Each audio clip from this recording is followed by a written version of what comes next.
Nu is het wel zo dat bij formaties dingen wel vaker met ups en downs gaan en dat er ook moeilijke periodes zijn. Alleen wat mij wel opviel de afgelopen week, dat er heel vanzelfsprekend en positief werd gepraat over het feit dat je gesprekken 1-op-1 voert. Dus de fractieleiders met de informateurs. En in deze fase waarin je toch echt moet bouwen aan vertrouwen, elkaar moet ook overtuigen van wat je belangrijk vindt en wat je misschien wat minder belangrijk vindt, dat staat of valt eigenlijk met onderlinge vertrouwen en begrip en overtuigingskracht. En als je in een soort mediation sessie elke keer apart moet afspreken met informateurs, geeft het aan dat het met die basis dus ook nog niet op orde zit. Onder moeilijke financiële omstandigheden moet men proberen het eens te worden en ook een financieel kader te maken. En dat betekent dat het af en toe dus ook gaat knellen op een moment dat een partij, of het nou de VVD is of een andere, gaat zeggen dit is voor ons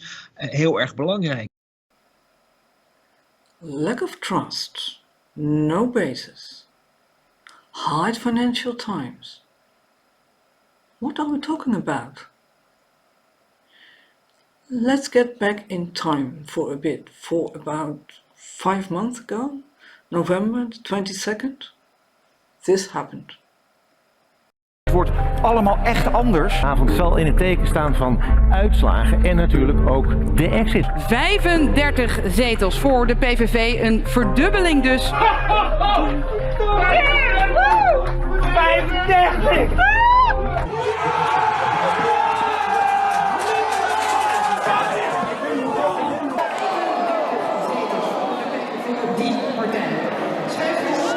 Samenwerking op. We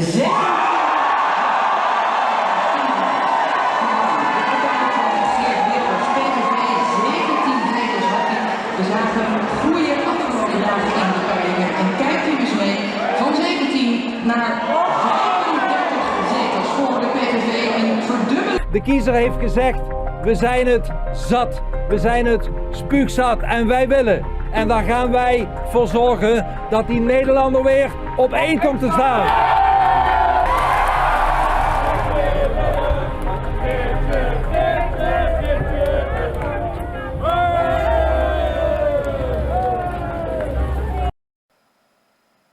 The person you saw was Geert Wilders, and you can wonder what he means with the Dutch.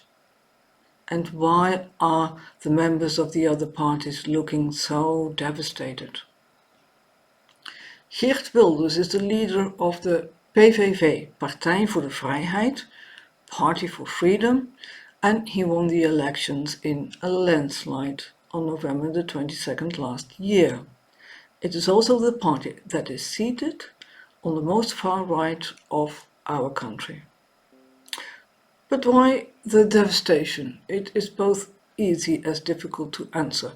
It depends all on what Geert Wilders means with the Dutch. But let's get to the easy part first. Geert Wilders. You might know him, and then you will know that he has an issue with the Islam, and not a small one either. Only recently he withdrew a law proposal in which, among some other things, you can be sent to jail for 5 years, for up to 5 years, only because you own a Quran. This kind of law is against the constitution, in which freedom for religion is guaranteed. It is probably why Geert Wilders is not talking about a religion, but about an ideology, and in his eyes, a very dangerous ideology as well. I already told you he won the elections in November. That's quite some time ago, so what am I going to do today? We see these kind of parties mostly being on the most far right of Europe's spectrum, coming up everywhere in Europe. Think about France, Austria, Germany, Denmark, and recently Slovakia. And that's to name a few. In that European perspective, what does it mean that the PVV, the Party for Freedom, has become the largest party in the Netherlands? Are we close to something like the mega movement, paralyzing the politics in the US. Maybe a Wilders movement, paralyzing the politics here in the Netherlands. To determine how dangerous Geert Wilders might be in destabilizing the Dutch country, I think we need to look at 3 questions. One is more of a technical question, like how well any party in the Netherlands can translate their ideas into reality. Second, what it really is this party wants. And third, what it really is its voters want. That necessarily doesn't mean that is the same question.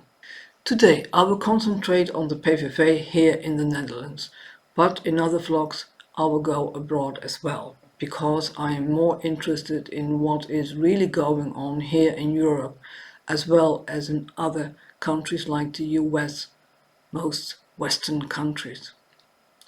I will try to answer the first out of the 3 questions, and that is, how well can a party translate its ideas into reality? It's the easiest one and good for an introduction on this complicated issue. And for that we need to look at the political system here in the Netherlands, only just a little bit. But let's first look at the question. In the clip you could see that the PVV became the largest with 37 seats. Does that sound like a lot to you? Enough to gain majority in our parliament? Then we need to have a really small parliament. Our country is small, but we still have 150 seats to divide. 37 is about a quarter of 150 seats. It's more like 23%, which means that it is about 2.5 million people who have been voting for the PVV. And that out of over 10 million people who have been voting in total.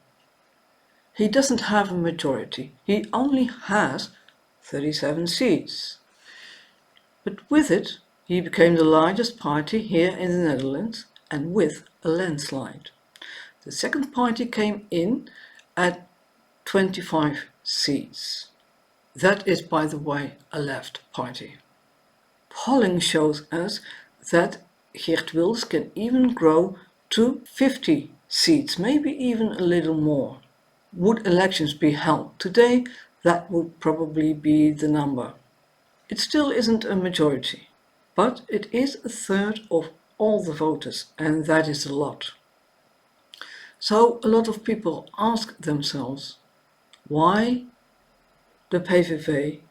Why Geert Wilders? Why is this happening, and what is the voter trying to tell us? And others wonder why they didn't see it coming. The question then is, how can a party with only 37 seats make reality out of its ideas? We have a process for that. It is called formation. Because this is no exception. No party ever has gained enough seats to become the majority in the parliament all by itself. And looking at this diagram, it makes directly clear why. We have, at the moment, 15 different parties in our parliament. It is about impossible for any party to gain the majority by itself, and this diagram is showing that clearly. And though the PVV has been growing in the polling, it seems that around 50 seats is all he really can get. Apparently, this represents the number of voters willing to vote for the PVV under certain circumstances. And those circumstances apparently have been met. This goes, of course, for every largest party. But it is clear that not everyone who voted for the PVV is also a follower. Quite a bit seem to have voted for the PVV as a protest and against what we have seen until today, especially in the last 12, 13 years. Why that is actually part of the third question, and I will get into that in another vlog. Back to putting ideas into reality and what it really means. Formation means that the largest party is trying to invite other parties to form a majority together. Of course, those other parties are not going to sit in a coalition, because that is what it is called, with any other party without negotiating. It means that compromises need to be made, and sometimes it is tit for tat. The whole process of formation is not really put in stone. It is not a law or something like that. It is more something that has been growing through the years, including new phases to the process when going along.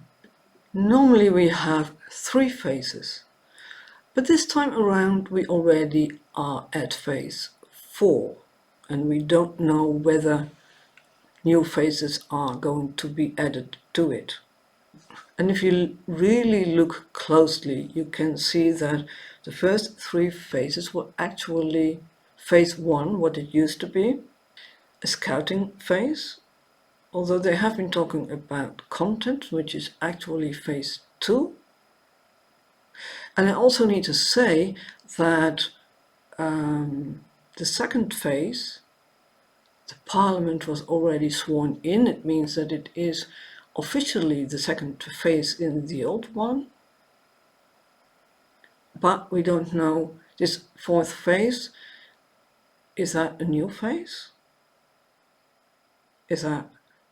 Or is it still part of phase 1?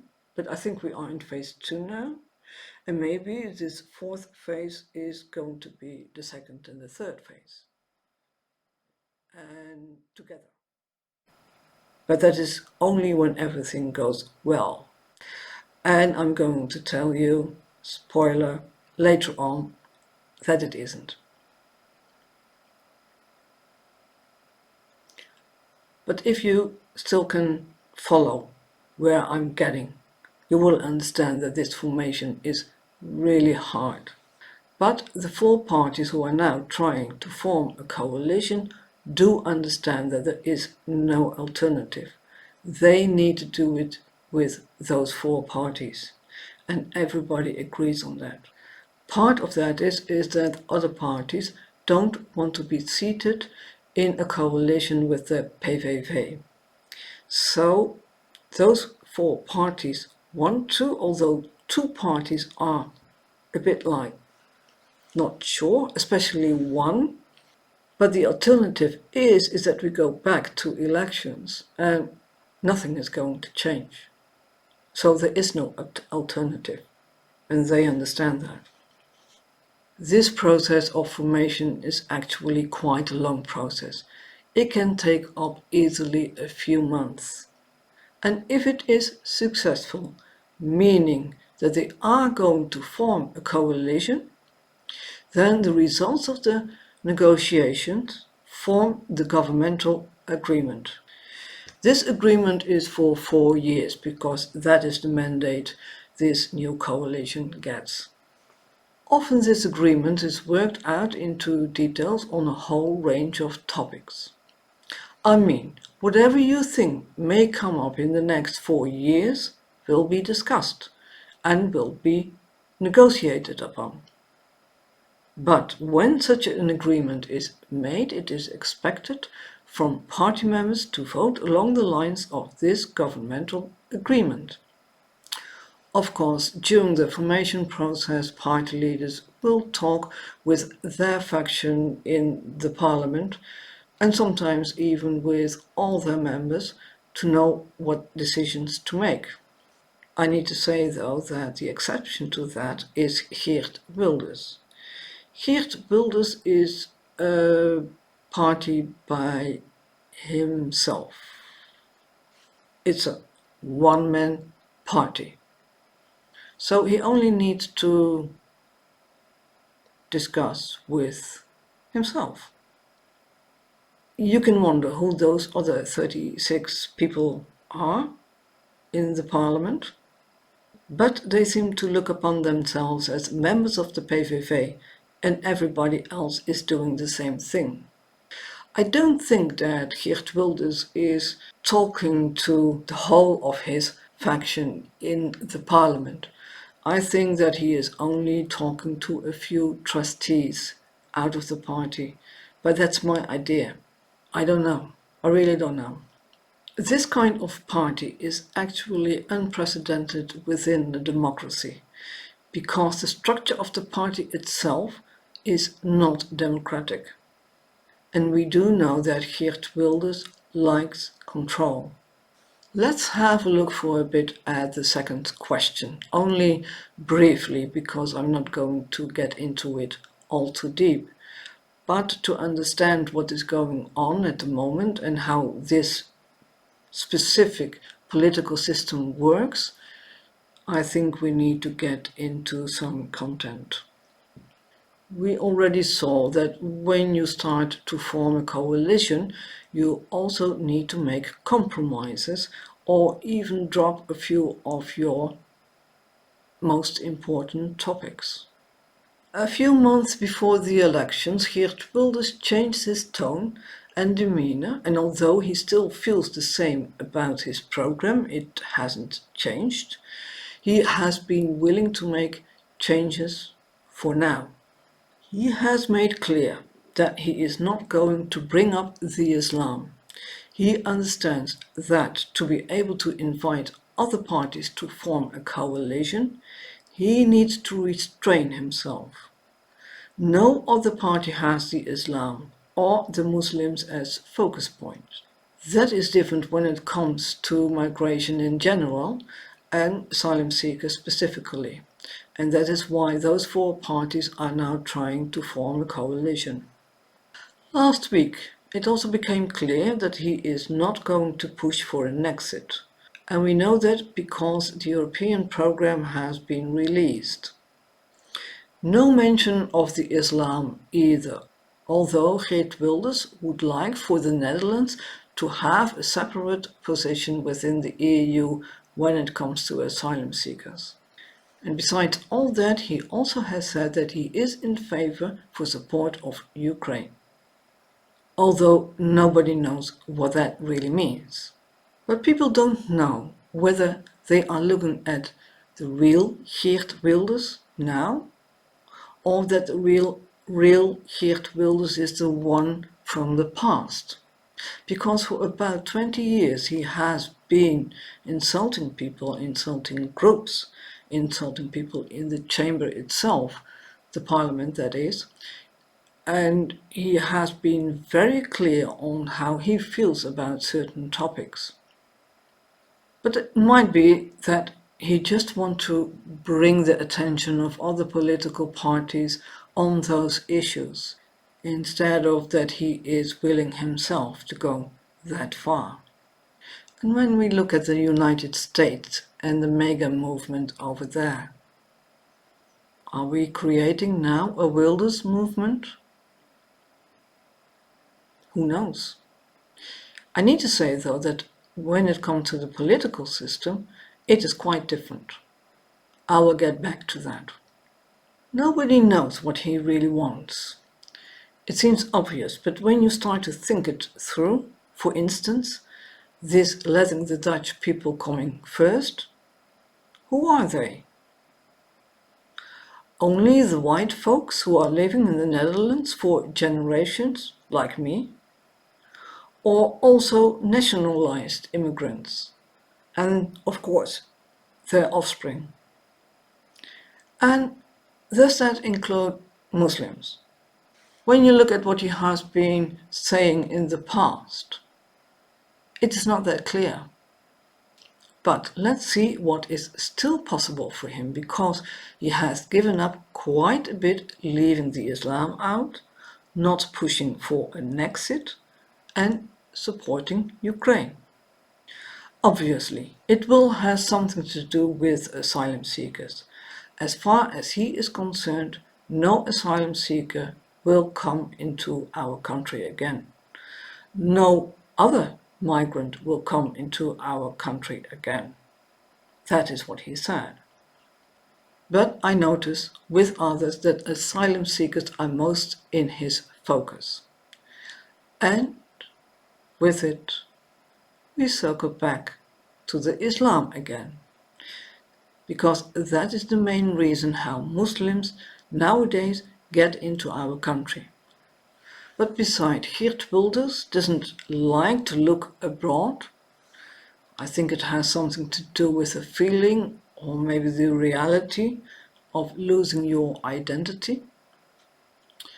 But besides all that, when we look at his ideas about housing, about healthcare, about work, etc., then we see a very left Wilders.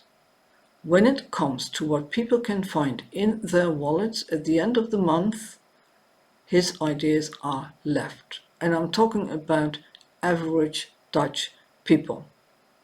And average is a word that I made up myself, but I think it includes everyone except the rich.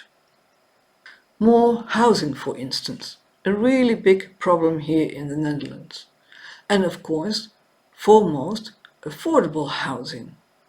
And every Dutchman has a personal risk of 385 euros when it comes to healthcare.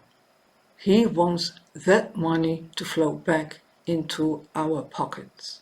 And those are very left ideas. There is a problem, however, because the coalition has been advised to cut 17 billion, and that euros, that is, of course. And 17 billion is a lot for a country with 18 million people living in. And at least two parties out of this coalition to be are in favor of cuts. And on top of that, the Netherlands is still facing a lot of crises. COVID hasn't gone. The war in Ukraine is really eating money. And we have manure. Manure? Yes, manure. It's a big problem here in the Netherlands. It will be next year. Financially healthy farmers can go bankrupt on manure. So something needs to be done, and that is going to cost money. I highlighted briefly what I think Geert Wilders wants, but it all means that although the party of Geert Wilders is seen as a party on the far right and is the largest party here in the Netherlands, the coalition will probably be more center-right, which is already new to us because most coalitions were in the middle or middle-leaning left. Now we are going to lean right. But, and I think this is important, when we are going to compare this system to other systems, like the two-party system in the United States, where one person can become the president and with it gain a lot of power, that isn't the case here in the Netherlands. We don't have decrees. Everything needs to go through the parliament and be decided by the parliament. And the fact that we still have a king, I think it has got something to do with the power the prime minister gets. The role of the king is only ceremonial nowadays, but still it restrains the power of the prime minister, and that is something that grew historically like that. It looks like that the soup will not be eaten as hot as it is served. A Dutch expression, sorry. But it means that we can take the far out of far right. And it is not even right, because when we look at the liberals, who are now part of the coalition to be, if they succeed, they have altogether different ideas about all those issues. They do lean right when it comes to domestic issues. I need to say that climate change has become popular through the years, and the liberals just picked up on it. But there is more, because what I have been telling you is how it used to be. But although this coalition has not made any decisions about the content, they did make a decision about the structure where the coalition needs to function in. And that is going to be a lot different than a normal majority coalition as we have seen in the last centuries or so. This time, it is not the coalition who is going to make the governmental agreement. It will be the cabinet. The coalition will provide a framework, and the cabinet is going to work that out into a governmental agreement. With this new structure, it also means that the party leaders are not going to be ministers or prime ministers. They will be sitting in the parliament as leaders of their party. And that means that Geert Wilders will not represent our country. I need to say that I think that this structure, which is called an extra parliamentary structure, although I need to say that it is not 100% that way, but it might work. It might make the parliament more democratic because everyone has a voice. But I will get into that more deeply in another vlog. Last thing I want to mention is the timeline. When can we expect a new cabinet, and when do we know more about what this cabinet or this coalition wants?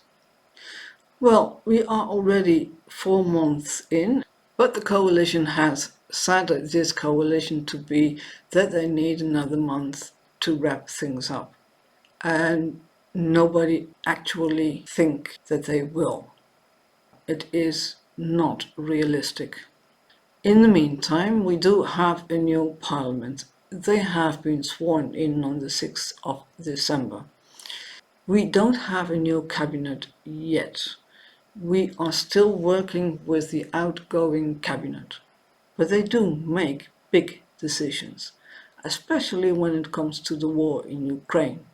And there's also now a proposal for a law when it comes to manure. It has been sent to the second chamber, although that is not a regular thing to do when the coalition is still negotiating.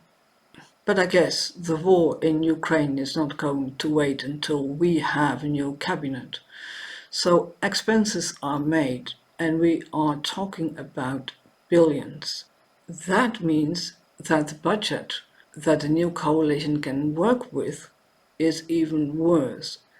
And besides the financially hard times, on top of that, a few experts have been telling the coalition how hard it is to restrain the influx of asylum seekers.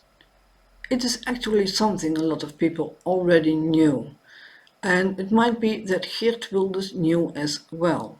But being in the opposition, trying to make your case, doing that while sharpening your knife is something different than when you are in a coalition and you need to take responsibility for the policies in this country. And I'm afraid that the problems people are experiencing in neighborhoods where different cultures are living is not going to be resolved with a lower influx of asylum seekers. It's already there, and I have been living in such a neighborhood. And I need to say that it didn't feel like a neighborhood. It felt like, sand that is sliding through your fingers. Communication is really hard when you speak different languages. I really needed to get out of there. But that was not because it was not much of a neighborhood. That had to do with a few white Dutch people, either on the drugs or having mental issues. The problem is that a lot of asylum seekers don't have a lot of money. They are often on welfare, so they get into the cheapest houses in the cheapest neighborhoods. And in that neighborhood, there are also people on welfare who can't work, either because of using drugs or mental issues. And to me, the last part was really what made me go. So I think it is not just about asylum seekers. I do think that a lot of people have the feeling that they are prioritized. And that is even true. When it comes to housing, they are prioritized. There is a certain percentage of houses that are allocated to people who have an urgency. And that can be different things, but being an asylum seeker with a status is such an urgency because you need to get out of your accommodation, because you need to make space for other people who are coming in. And when we look at the last few decades, and I think it already started in the early 80s, we have been building up a social, strong network for people to be able to fall back upon when needed. And that structure has been cut down piece by piece. And that makes you feel like nothing is left anymore. And that goes from what is organized in your neighborhood till what you can find in your wallet. And I think that is reaching a point where people say, no more. And with all the crises we are now suffering from, or have been suffering from, like COVID, energy prices shooting up, inflation, it is even now not just the poorest, it is almost the whole society who is in trouble. And there's nothing but less and less possibility to fall back upon. I guess that people feel abandoned by their own government. And we had a few other crises that really shows the power of some institutions here in the Netherlands. I surely will come back to that. But I can imagine that it is the same in other countries, over whole of Europe. The poorer are getting poorer and the richer are getting richer. They don't seem to care. All right, to sum it up a little bit, what I have been trying to say today is that although Geert Wilders himself, being the PVV, is now the largest party and he is on the far right, most far right in our spectrum, it doesn't mean that we have a far right coalition. And we even need to see whether a coalition can be formed. It is quite different from countries where there is a president who has quite some power, and we also have them here in Europe, and that makes the situation quite different to look at. But something is going on, and I like to dive deeper into that. What is it exactly what people are experiencing? Or exactly, it will be different for everyone, but can we find some mechanisms? And I think I already touched on a few. Okay, that was it for me today. I am now trying to focus upon shorter vlogs, and I hope to bring out new vlogs every second week. So don't pin me on it, because it is really hard with my time that I can spend on this. When you got this far, it rests me to say that I hope you liked this vlog. If you do, give me a thumbs up. And I'd like to thank you for listening, and I hope to see you next time. For now, goodbye.